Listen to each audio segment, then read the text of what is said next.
Psychoanalysis, it is in me, but not mine. Namaste. We have come up with another interesting subject. What is in us is there of a complex interplay of factors, constitutional, family, society, and history. Psychoanalysis tells us how we take in things or create things to please others. Our journey today is exploring what is in me but not mine with psychoanalysis consultant Dr. Himanshu Vaidya. Namaste, sir. Namaste. It's a very interesting title. Can we clarify the title further? Yeah, it's an interesting title. Title speaks three main elements which constitute the title. The first element of the title is what is in me. And that part, all that is in me, which would be more than a mountain, that all that is in me can be classified into two parts. What is mine and what is not mine. And we have to be careful here because whatever is in us, much of it is there manufactured involving myself and my environment. And therefore, there are very few things which don't involve the environment. So we are not discussing from that point of view. We are discussing from a point of view where that part of material which is troublesome and which has been put into me by others, or it awakens in me in the presence of others, or it is something that pathologically I have learned from others. So this limited set of pathological material, which involves dysfunctional cognitive templates, which involves dysfunctional affective patterns of response, which involves pent-up negative affects, which involves, most importantly, which is like signaling our discussion, a kind of red flag of the central flag of our discussion. What happens to us in the presence of others? Because it evokes in us something which is not us, which is not ours. So when you feel uneasy, when you feel anxious in the presence of others, they are putting something in you, mostly by projective identification. So when we say what is not in me, what is not mine, we don't mean that what is not mine means something has to be purely mine, manufactured all by myself without involving the environment. That is not what we mean. Because as Lacan has said, the big other is inseparable part of us. We stand on the shoulders of past generations and on the entire history of evolution of the race. So we don't have anything, or very few things at least, which are purely ours. That is not what we mean. By the title, what we mean is, when we say what is not mine, we refer to the dysfunctional cognitive patterns, dysfunctional affective patterns, pent-up negative affects, the unease we feel in the presence of others, something that makes us do something, but we resent it. And resentment is the key. That when something is in us but not ours, and it operates actively, there is a resentment in us. There is a desire to be free from it. There is a suffocation in us. So these three are very important. The resentment, the suffocation, and the desire to be free from it. Because somehow intuitively we feel this is not mine, I have to be free from it. This is not an inseparable part of me. Rather, it is a part of me which is a problem to be solved. And I have to be free from it. And we feel three distinct feelings. That four distinct feelings. One, that this is, although it is in me, it is not a part of me. Second, there is resentment. Third, there is suffocation. And fourth, a desire to be free from it. So this specific kind of psychological patterns and material is what we refer to by what is not mine. And this is what we are going to focus our discussion today on. What is not mine is this specific material discussed in the context of psychopathology. Alternately, there are many ways of classifying what is in me.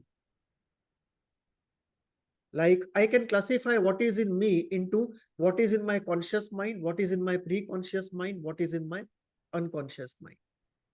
I can classify the same thing into two, what is in me which is healthy and what is in me which is not healthy. I can classify the same thing where what I have learned consciously and what I have learned unconsciously. I can classify the same to say in another way, to using Lacanian concept, to say what is coming, what is involved, what is in me involving the small other and what is in me involving the big other. Or I can say what is in me which is post language and what is in me pre-linguistic. So there are many ways of dividing all the material that we have in various categories based upon whatever purpose of analysis is. Today, we will use the criteria that dysfunctional cognitive patterns, affective patterns, pent-up negative affect, and the material which makes us feel unease, suffocation, resentment, and a desire to be free, that material designated as what is in me but not mine. You can also have another classification of what is authentically mine and what is authentically not mine. So that does not mean that I am a saint and what is authentically mine is all good. You can have psychopathological material which is a part of our authentic self, but that is less the case. By and large, what is authentically not ours, that creates more of the pathology. So this is the title as it is. Now, what are the elements in this not mine? So as we discussed a few elements, we said it can be dysfunctional cognitive patterns, dysfunctional affective patterns, pent-up negative affect, and any material which makes us feel resentment, unease, suffocation, and desire to be free. Apart from it, you can add a few more. You can have internalized do's and don'ts of early childhood or even later childhood. You can have internalized parental imagos, very, very harsh or very, very split flavored imagos. We can have introjections, projective identifications put by others. We can have social political values, observances. We can even have, if you go into holistic healing, you can even have spirits, like spirits getting into people and doing certain psychological processes or pathological processes. They are again inside of you, but not you.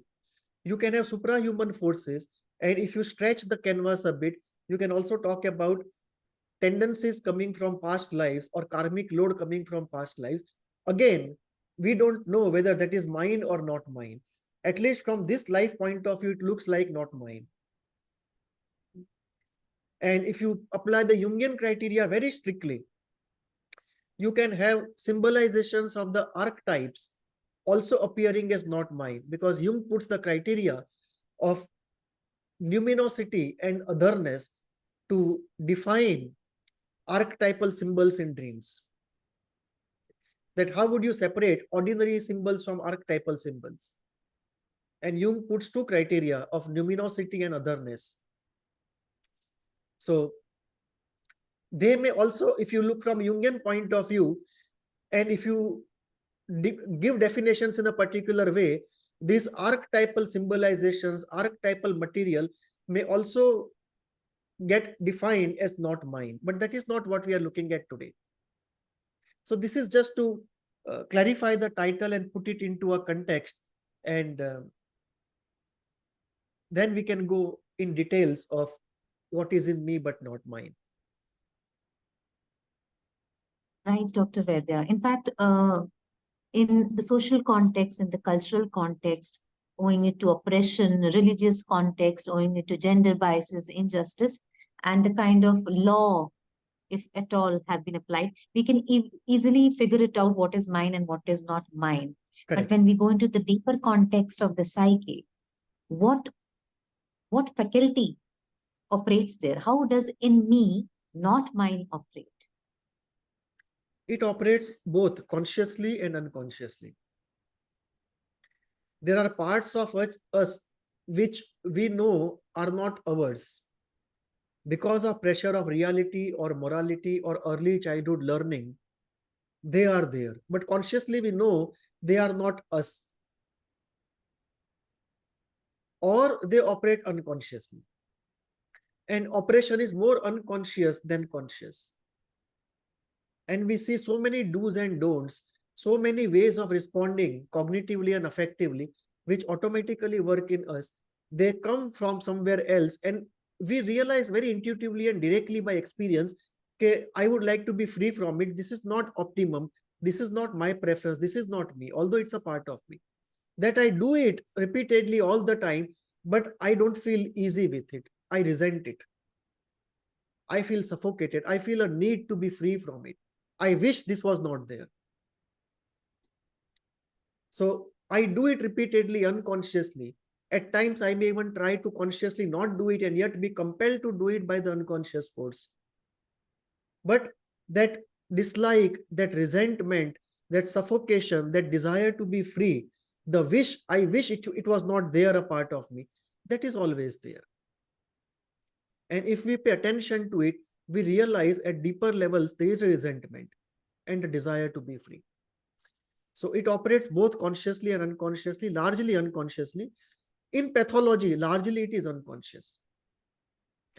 And it operates very conspicuously in a way where it's easy to catch it in the presence of people. Like, how do you feel in the presence of somebody? Imagine you are alone and you are in a particular state. You look inwards and you see what is active and inactive in me. And then you meet somebody and suddenly you feel something is active in you which was not active before. Something is deactivated which was not deactivated before. So the presence of the person does something. Either you feel happy or sad, you want the meeting to continue or you want the meeting to end as quickly as possible. You want to face the person, you don't want to face the person. You would like the person to come back again, you would not like the person to come back again. You wish you had to meet the person more often, you wish you never have to meet him again. So the presence of the person does do something. And often the person puts things into us which are not ours, or activates things into us which are not ours, or something that we dislike. So it operates in many ways. And we see many times you even have a conscious insight that I don't want to do it, I resolve not to do it, yet I do it. And in therapy, To do unconscious template forms with the prior experiences, and also in the spontaneous process of experiencing the things, both correct. ways. Yeah, both ways. And in therapy, we are constantly in search of it. That although this has been a part of me for so long, this is not me. I would like it to change. So as you go deeper in therapy and insights emerge, and you start reflecting on what is inside, and what was repressed or hazy now becomes vivid and comes in front of your eyes very clearly. The search for authenticity starts. The process to remove what is in us but not ours, what is in us but not something that we like. One of the key elements of therapy is to know what is in me but not mine. And another key element in therapy also is to remove or overcome what is in me, not mine, and overcome this unconscious learning and the defensive work, so that we can be more and more ourselves. So that search for authenticity, the search for freedom from what is in us but not us, all of that is a very important component of therapy. Even in spirituality, one of the core problems in spirituality is this: to be free from what is in us but not ours, or something that we don't want to be ours. So on this point, I think both psychoanalysis and spirituality have an area of confluence. So when you talk about the search of authenticity to figure out what is the genuine self actually about, it brings us to the philosophical aspect of the subject, Right. isn't it? Yeah, it does. This is a very interesting area of all the three: spirituality, philosophy, and psychoanalysis. And the confluence of all the three is we want to be free of what is in us but not ours. What is in me but not mine. Heidegger puts it very eloquently. He says, everyone is the other, no one is himself. Now, this creates another argument in Heidegger, where he says that there is nothing like the pure self. And what we call ourselves, that itself has some component of inalienable, unremovable inauthenticity. So being authentic, because the being, as he calls it, or the self itself is created in context of a historical time. So there cannot be a history-free individual. So the most authentic me of me also is partly manufactured in the context of a historical time, taking material from the small other and the big other. So Heidegger does not believe in the idea of a pure self in that sense, because Heidegger's being is a being in time. It cannot be free from time. And on this point, there is a difference in Indian spirituality, that the area of freedom possible in Indian spirituality is much larger. And the effect of historical time on the self can be undone to a much greater extent in Indian spirituality. And therefore, what is not mine can be removed to a much larger extent in Indian spirituality than in the context of Heidegger. In psychoanalysis, we would go to the extent of the authentic self, that there would be a minimum of what is not mine but inside of me. Because complete perfect analysis is an ideal.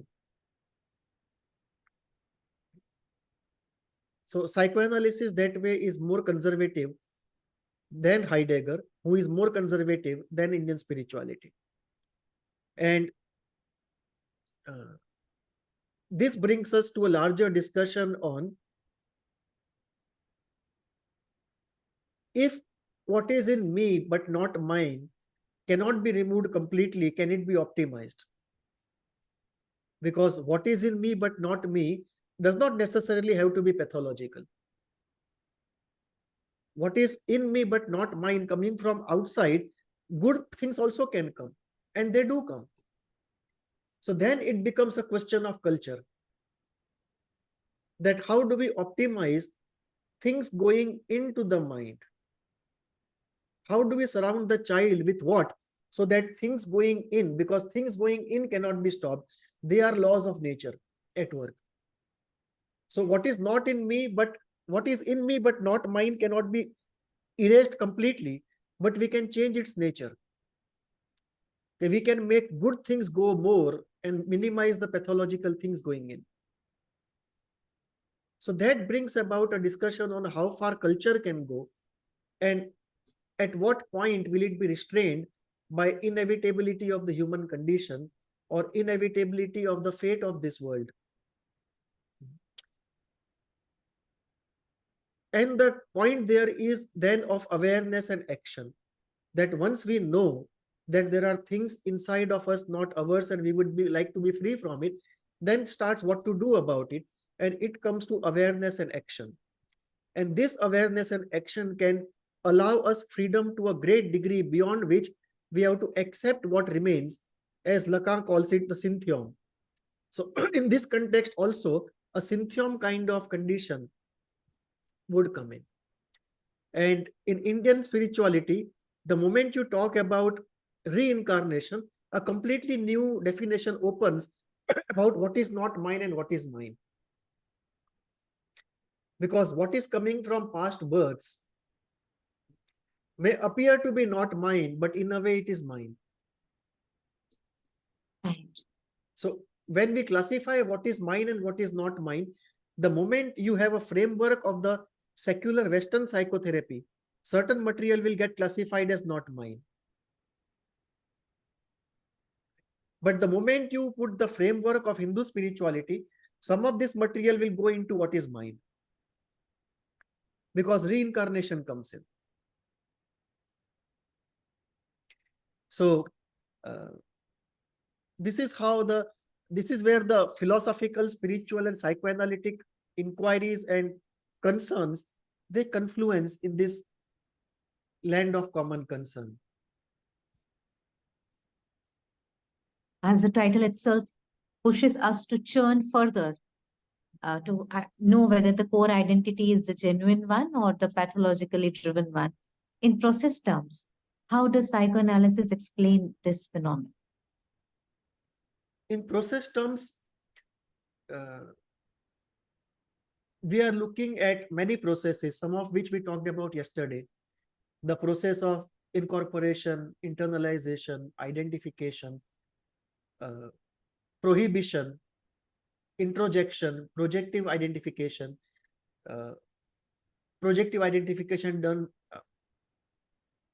projective identification followed by introjection, projection and introjection. The natural desire to continuously take in and learn, learning by identification, learning by fusion, absorption of cognitive and affective patterns of response from those around us in early childhood, learning from the small other and the big other. All this in process terms happen, through which what is in me but not mine slowly builds up. The defenses also are at work. Fantasy also is at work. So fantasy and defense internally also are equally important in creating this material, some part of this material of in me, not mine. And we see that the troubles, this has both parts. When I say in me, not mine, you can have positive material, you can have negative material. Now today we are focusing on the troublesome negative material, and that troublesome negative material makes people go for morning walk, go for vacations, go to a friend's place, have a small castle somewhere where they are alone. They go for alone time, retreats, meditation, and they try to somehow get over the difficult parts of what is in me but not mine. And specifically, it may have to do with people. In presence of some people, you can just notice what you feel inside and how uncomfortable it is. And then you can go into the process part of it. Okay, what is happening? Is it counter-transference, transference? Is it projective identification? Is it activation of something? Is it activation of accumulated emotions? You can even look at a mundane interaction like that with a shopkeeper. That you go to a shopkeeper, there is a conversation, you end up buying something which you wanted to say no to, and you feel resentment about it. Okay, why I could not have argument enough to cut out his arguments and say no. So all the unconscious things flare up inside. The fear of attack, the fear of loss, the desire to please him, the way we have seen our parents interact with shopkeepers. And we have to work over all those things inside of us. So next time we go, we do what we want. We don't do what he wants. Because we have been made to do what he wants, suspending our own desire because of what is in me but not mine. So this is an everyday thing, that the more we become aware and the more we work on ourselves continuously, this is like what is in Japanese called kaizen, continuous process improvement. So this is like applying kaizen to our unconscious psychological processes. That we don't beat ourselves up for not being optimum, but we accept the mistake and work over it and continuously do process improvement in psychological terms. That next time I go to the shopkeeper, the same shopkeeper, right, I will not buy what I don't want to buy. And if I walk into any shop, and regardless of how much time I spend, if I don't want to buy, I will not buy. If I don't want to go to a relative's place, I should be able to tell him I will not come. So these are some of the mechanisms, and some of the elemental entities happen to be sensitivity, absorption, and this is very much a difficulty for more sensitive people, highly sensitive people, especially empaths. For empaths and highly sensitive people, this is even more difficult. For dependent personality disorder, also this is very important. How not to do based upon what is inside of me, but not mine. True. In fact, in the layman's term, we in the latest way the psychology has been being put across on the social media terms, there is this new term called boundaries. Yeah. Right? To put up a psychological boundary, emotional boundary, financial boundary, safety boundary, physical boundary, law-driven boundaries. And very rightly, sir shared that empaths are more vulnerable of people trespassing or intruding boundaries. So what actually happens with empaths, and what about empaths actually? How do they go through this process? They're taking too much. Yesterday we talked about the two traffic, outside in and inside out. The outside is too high in case of empaths, and the inside out, relatively speaking, is very less. They are extremely sensitive people. They are almost like photographic plates on which even light can carve out images. Many of them undergo a change of mood just when the clouds come or season changes. So feelings of others, they are put into them because they are very open containers. So they experience feelings of others. Unconscious ideas of others reveal themselves to them inside of them. They are very good containers. But is it that what Lacan mentions about the bad mirroring, where we mirror and mimic the outer world? Yeah, is it same? It works on not the Lacanian mirroring, but definitely neurological mirroring. Okay. In a slightly different way, because Lacanian mirroring is slightly different, but the neurological mirroring as a elemental mechanism, some believe is involved in the empathic process. So the difficulty there is that this is very good for therapy, but then our containers have to be empty, or we have to regularly empty them. Otherwise, the containers of the empath can be full, and especially if you have passive aggressive people or aggressive people around you, or dominating narcissistic people around you, or troublesome people around you, then God help the empath, because the internal container someday will go full. It will start overflowing and resulting in pathology in the empath himself.